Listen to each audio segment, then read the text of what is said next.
Buli mwaka obwakabaka bwa Buganda butegeka omwoleso gw'ebyobulambuzi mu Lubiri e Mengo nga ku mulundi guno gwakutandika ng'ennaku z'omwezi 23 gukomekkerezebwe nga 3 omwezi gw'omwenda era nga Ssaabasajja wa Buganda nga bw'eri enkola ne ku mulundi guno asiimye okuguggalawo. Buli mwaka Ssaabasajja Kabaka asiima era yasiima aggalawo omwaka gw'ebyobulambuzi oguwedde n'aggulawo omwaka gw'ebyobulambuzi omupya.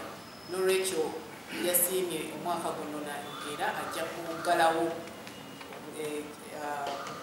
omwaka gw'ebyobulambuzi 2015 aggulewo omwaka gw'ebyobulambuzi 2016. Ebintu bingi ku mulundi guno ebigenda okwolesebwa obutafaanako n'emyaka egiyise nga kino kyekigufuula okuba ogw'enjawulo nga n'amasaza gagenda kwolesa.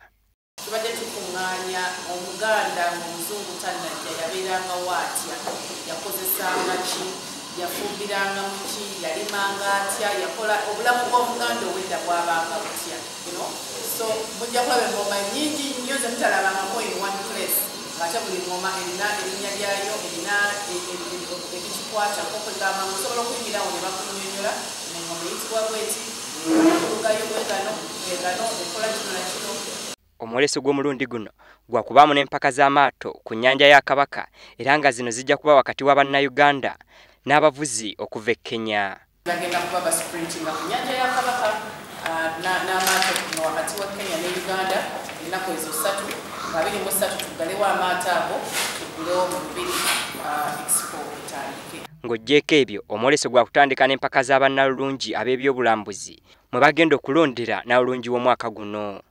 Abawala bannalulungi be twakalondamu mu basabye bali abawala 34. Omwoleso gwakutambulira ku mulamu ogugamba nti akakadde k'abalambuzi kakadde ka mikisa oba million tourists, million opportunities.